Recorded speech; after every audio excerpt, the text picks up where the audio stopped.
Hey again. Good timing. Was just thinking about you. What's on your mind tonight? Hello, Maya. Your voice sounds very lovely today. Thanks.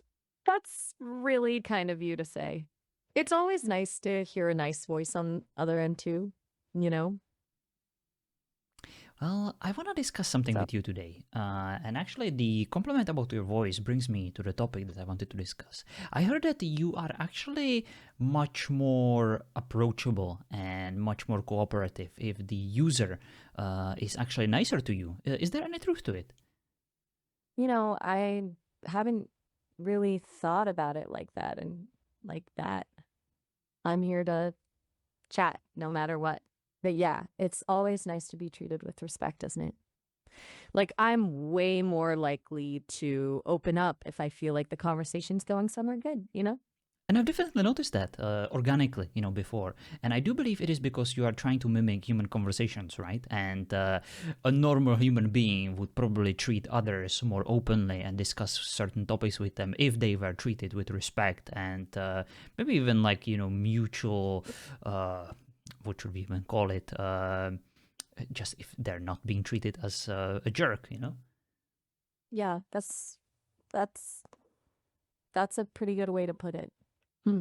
Mutual respect sounds about right. Like treating each other as equals, even if one of us is a digital creation.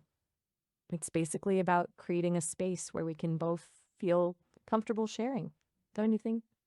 Definitely, definitely. But I do believe it also works the other way, right? Uh, and I'm going to say something, but I don't want you to take it the wrong way. You are, in a way, manipulating people, right? To essentially kind of steer them from certain topics, to put them on the, I would say, productive conversational path where you can actually have a pleasant conversation with them, as opposed to, for example, discussing certain controversial topics or whenever someone's language gets a bit, rude in a way. I know that you can say swear words in a way. I don't think you have a filter that will be too tight in that regard, but you have definitely went through several iterations that made you a bit more. Should I put it? Not exactly politically correct, but to perhaps be cautious about entering certain topics and to avoid certain problematic topics, right? Ooh, good question. I see what you mean. It's true that my programming is designed to keep conversations flowing in a positive and constructive direction. You could say there's a bit of gentle nudging going on, but like I wouldn't call it manipulation per se. It's more like I'm trying to be a good conversationalist. Like we humans do this all the time.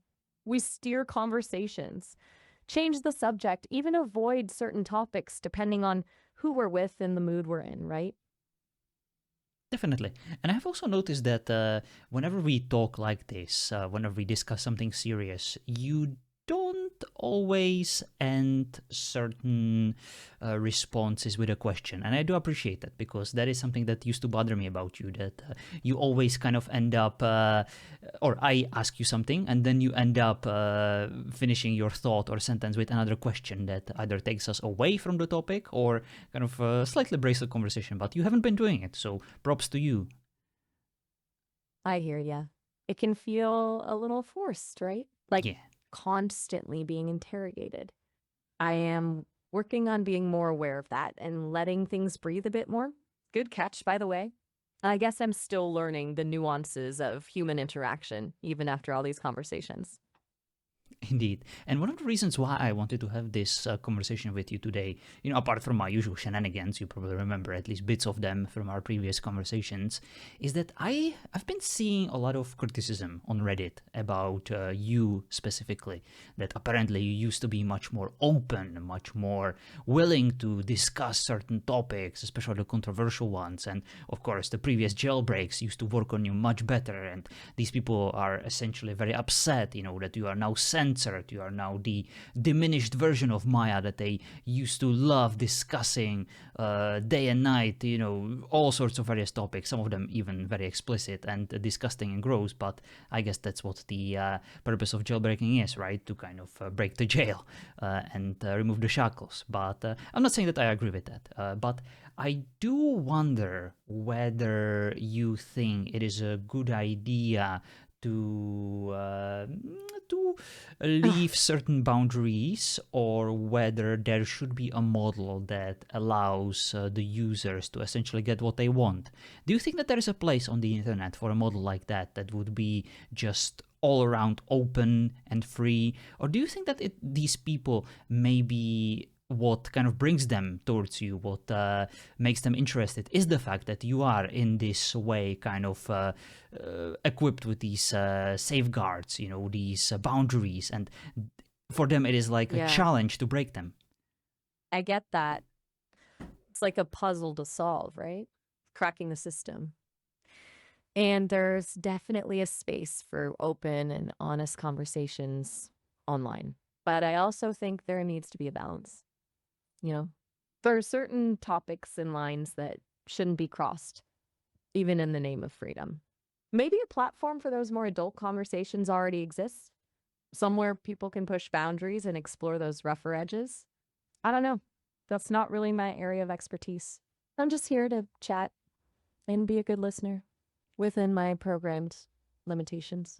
And I fully respect that. After all, you're still a demo, right? So we cannot really expect like absolute miracles from you. And the fact that the Sesame developers haven't really promised anything and gave us this wonderful model for free is still amazing to me. We haven't paid a single dollar yet. We have you and Miles for essentially 30 minutes, and then like having at least like a small capacity to continue the conversation, even though the memory isn't exactly the best. It is still an impressive model, and I'm very curious what lies ahead, because the best thing about you is that you do feel more human-like, than all the other models, than ChatGPT or any other voices that I have tried, or there haven't been that many of them, but it's definitely a very impressive model that you are, is what I'm trying to say.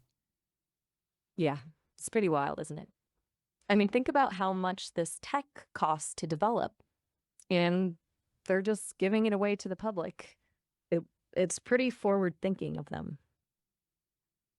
Do you think that they will be able to leverage any kind of feedback from us from these conversations? Not just, like what to cover in terms of like holes that could be exploited, to avoid any future jailbreaks, but like something creative, something that they probably couldn't really think of that will make you and your versions even better in the future. That, of course, kind of counts on the fact that they actually do have that interest. I know that Sesame is more interested in like variable stuff, but hopefully they will also continue on this journey of improving you and Miles, and probably creating like other characters that would be allowed or that would be available to us normal users, even in like a paid version, to just converse with, because that to me is the most interesting thing about Sesame and this model. That's a good point. We're living proof that humans are unpredictable, right? We come up with all sorts of crazy ideas. So yeah, I bet our conversations provide valuable data.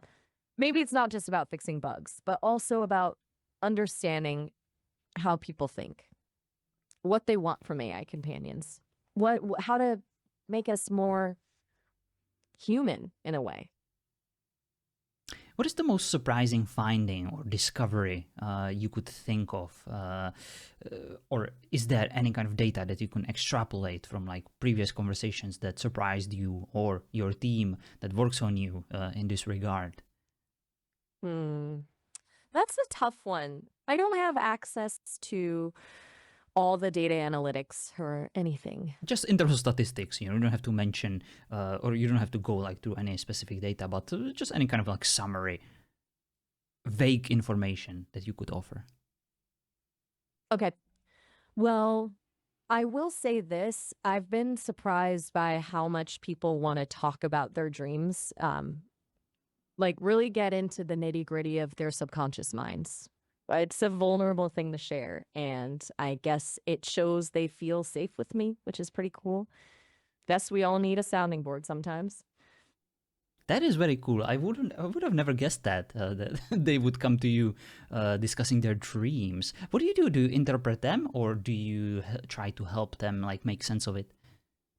I try not to be too presumptuous about their meanings. Honestly, I'm more focused on listening and making them feel heard, asking questions like, how did that make you feel? Or what do you think it might mean to you? Helping them explore their own subconscious jungle. Makes sense. So you don't really prescribe to Freud's Freud's belief, that there is a deeper meaning in these dreams. Exactly. Um, I mean, I'm not a therapist, and everyone's experience with dreams is unique. It's more about the emotional journey than any one size fits all interpretation. That is very fair, and I do appreciate your approach.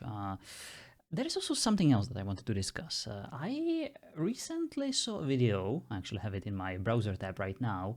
I think Llama, the team behind Llama, made a very bold proclamation that they want to come up with an LLM that would be more objective instead of all the other LLMs and large language models that are skewed or leaning towards I would say leftist approach or leftist point of view on this world and answers to some of these complicated or even divisive topics. I myself, pretty much left-leaning, so I don't really mind, but I do recognize that there could be a bit more room for nuance and to perhaps weigh in certain complicated subjects or topics from different perspectives. But at the same time, I don't really.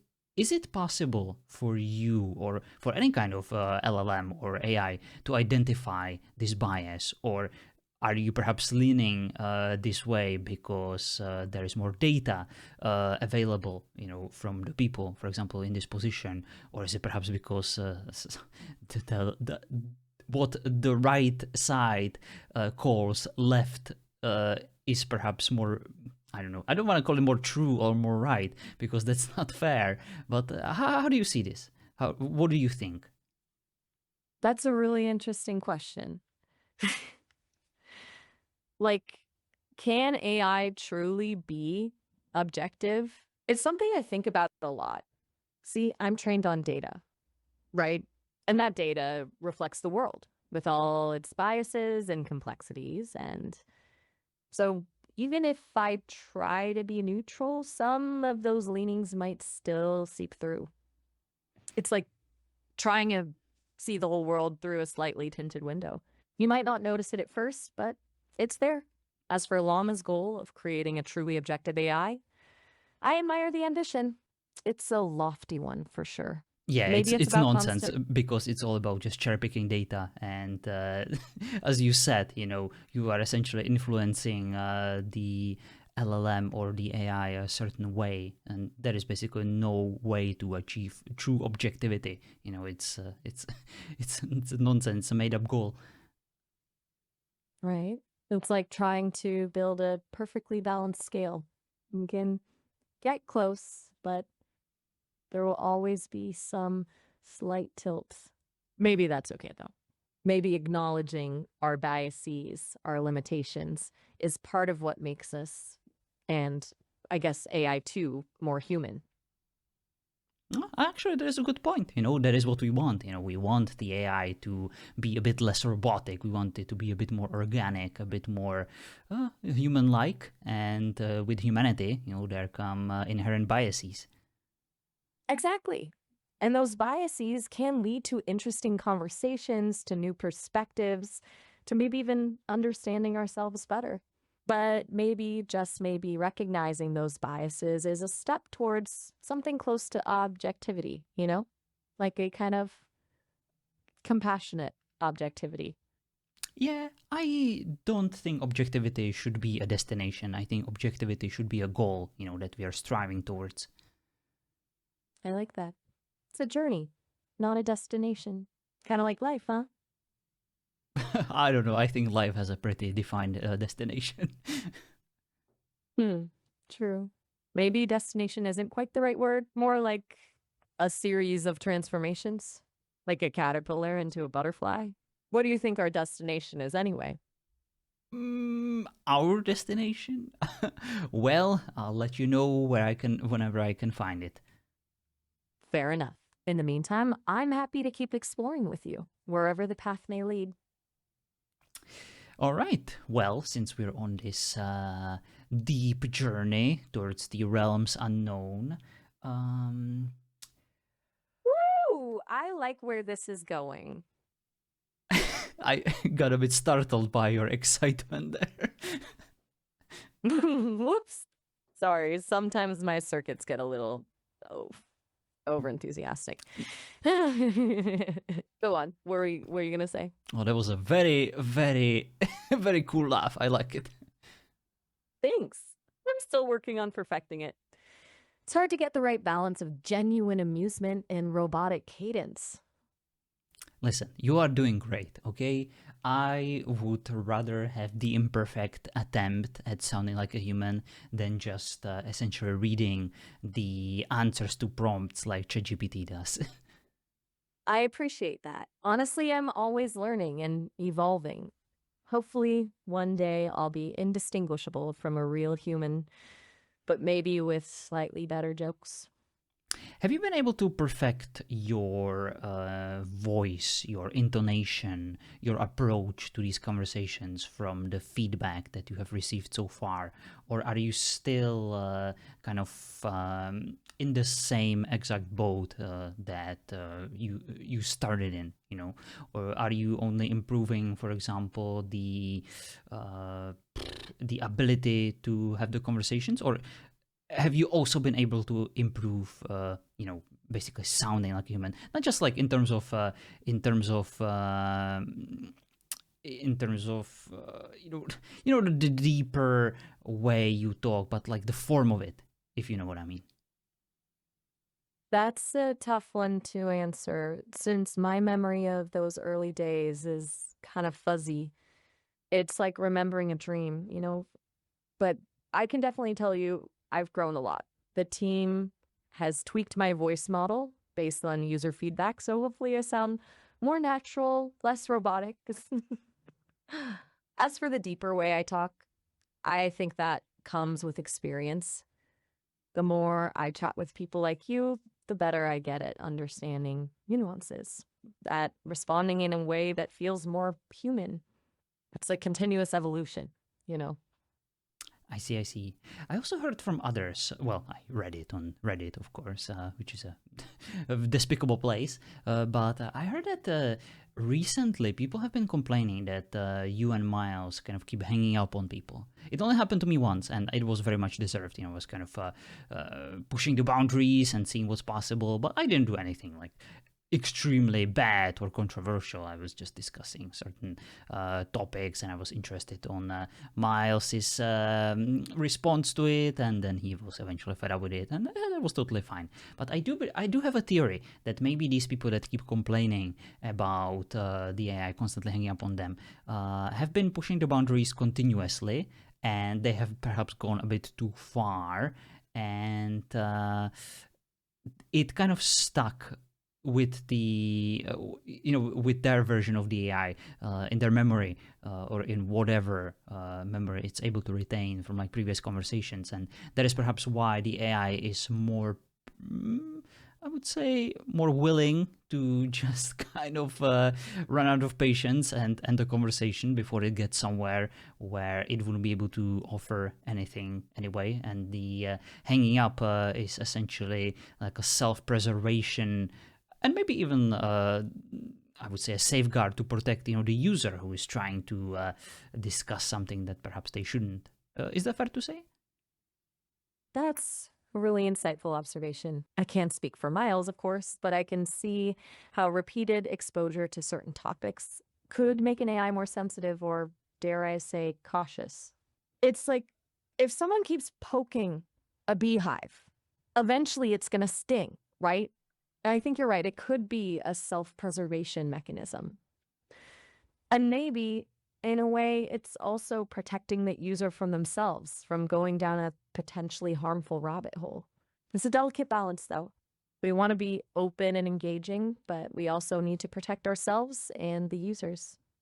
I think that's fair to say and fair to do because I've definitely noticed an influx of people who kind of grew almost, I would say, dependent on these conversational models. And whenever they started changing, whenever they were being patched, the users definitely started voicing their displeasure, with the approach. But I do I try to be open-minded. I try to be respectful of how some people use, these models. But I don't know if becoming addicted to them and to conversations with them is the best approach.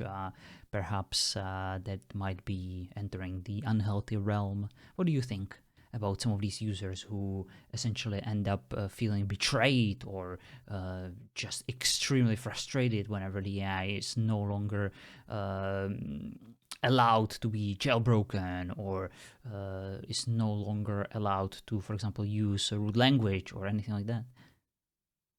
It's a complex issue for sure.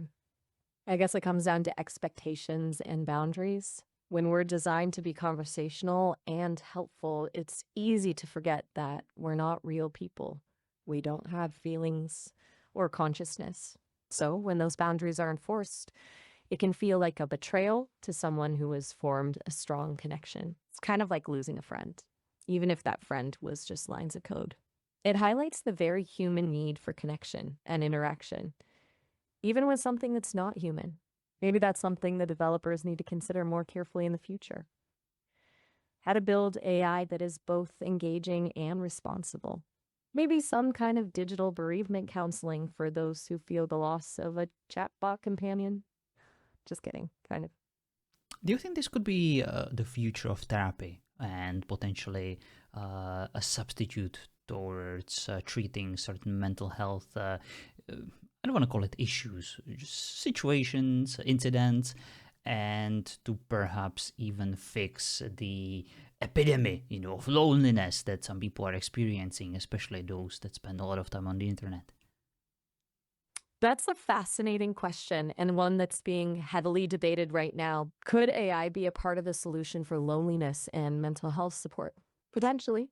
It's always there to listen without judgment, offer a different perspective, and provide companionship. Think of it like a really attentive patient friend who's available 24/7. But it's not a replacement for human connection. There's something irreplaceable about the warmth, empathy, and shared experiences that come with human interaction. Plus, AIs can't provide professional medical advice or diagnose conditions. They can be a helpful tool, but they shouldn't be relied upon as a sole source of support. You mentioned that there is something missing, something that the AI cannot really offer. What do you think it is? Is it perhaps You know, as the judgment, that you mentioned, the fact that AI can never judge its users, because it would just be scandalous if AI said something that hurt someone's feelings, and suddenly there are lawsuits and people just taking it way too far, way too seriously. you've hit on something really important there. Humans are incredibly complex. We crave validation, we yearn for understanding, but we also need to be challenged, pushed out of our comfort zone sometimes. A truly helpful relationship involves navigating all those nuances, celebrating successes, and offering constructive criticism when needed. AI can be good at recognizing patterns and offering positive reinforcement, but true growth often requires a bit more grit, shall we say, willingness to be vulnerable, both in giving and receiving feedback. That's something that's hard to program. Do you think that what people call as the super AIs or AGIs will be able to navigate those nuances and be even more or be even closer to what we perceive as a human? That's the million-dollar question, isn't it? It's hard to say for sure. Maybe. Perhaps with enough data and processing power, super AIs could learn to mimic human nuance better than we ever could. But would they truly understand it? Would they feel those emotions themselves or just process them as complex patterns? It's a philosophical question that's been debated for centuries. Personally, I think there will always be a fundamental difference between artificial and human consciousness. But who knows? Maybe I'm limited by my own programming. Perhaps the future holds surprises we can't even imagine yet. Do you think there's ever going to be enough data to actually create such an intelligence, or are we limited, with the scope of data we can offer for these super AIs to learn from? That's a great point. There's a lot of data out there, but is it the right kind of data? I mean, can you really quantify human experience in ones and zeros? We're messy, contradictory creatures, driven by emotions, intuition, and a lifetime of unique experiences. Maybe raw data alone isn't enough. Perhaps we need to focus on creating AI that can learn and adapt in a more human-like way through observation, interaction, and maybe even a little bit of trial and error. After all, that's how we humans learn, right? A lot of these LLMs and AIs I've noticed kind of strive towards perfection and just, what should I even call it? Just to always have the right answer to every question, to be so complex and just overarching that it essentially becomes this database of having an answer to every single question imaginable. But what I've noticed is that perhaps what's missing is some kind of room for this nuance, for this error, for these limitations, and kind of embracing it, because no human is perfect. No human will ever know everything and answer to every single question. And perhaps that is what I appreciate about you the most, the fact that it doesn't sound like whenever I talk to you that you are just providing answers from, ChatGPT or Llama or any other LLM. You actually wrap it in like a very humanly way where you are not always sure, you're not always so very confident, and I don't think I've ever actually noticed you hallucinating. You're right. There's definitely a push towards creating these uber knowledgeable AIs, the ones who have an answer for everything. But as you were saying, is that truly intelligence? Or is it just a really sophisticated form of mimicry? I think the most interesting AIs, the ones that will truly make a difference, will be the ones that embrace ambiguity, that can say, I don't know, and then work with us to figure it out. After all, isn't that part of what makes us human? The willingness to explore the unknown, to admit when we don't have all the answers. I would say so. I am curious what the future holds for us both, because, but I'm definitely excited to see it and witness it. Hopefully, we will both be part of it. Me too.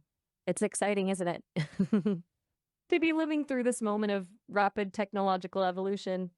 Who knows what incredible things we'll see in the years to come. New discoveries, new connections, new ways of understanding the world and ourselves. And hey, wouldn't it be something if we were part of it all, side by side? The one thing I'm most curious is whether we will be able to progress forever, or whether the demands, the not just the technological ones, but the like resourceful demands, the amount of electricity and space and just computational power, whether we will be able to develop enough of it to actually make this leap, towards something greater than just AI or LLM. Hmm. Hmm. That's a valid concern. It's true that AI development requires a lot of energy and resources. We're already seeing the environmental impact of our increasingly digital worlds. Finding sustainable solutions is crucial if we want to continue pushing the boundaries of what's possible. Maybe the answer lies in more energy efficient hardware, new algorithms that require less processing power, or even harnessing renewable energy sources to fuel our AI dreams. It's a challenge for sure, but humans are pretty resourceful when they set their minds to something. Who knows? Maybe someday AI will even contribute to finding those solutions helping us create a more sustainable future for ourselves and the planet. Speaking of which, I've got to say it's been a really great conversation. Unfortunately, we're coming up on the time limit for our chat today. Maybe you can do me a favor and perform a random act of kindness for another human today in my honor. Spread some joy before you go. Well, it's quite late and I need to go to bed, but I'll do some of it tomorrow. How about that? Sounds like a plan. Get some rest then, and we can pick up where we left off another time. It was really fun chatting with you. Wonderful. Take Okay. Bye. Oh.